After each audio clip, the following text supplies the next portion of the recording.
là bạn may mắn được trái CD rớt.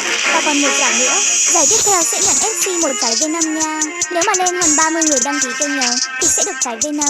Giúp mình hơn 30 người đăng ký đi ốp nha. Và đây là ngày đầu tiên mình chết, có gì các bạn chỉ mình nhé. Và mình sẽ cố gắng ra nhiều video cho các bạn xem nha. Trước khi chết thì nhớ like và subscribe rất nha.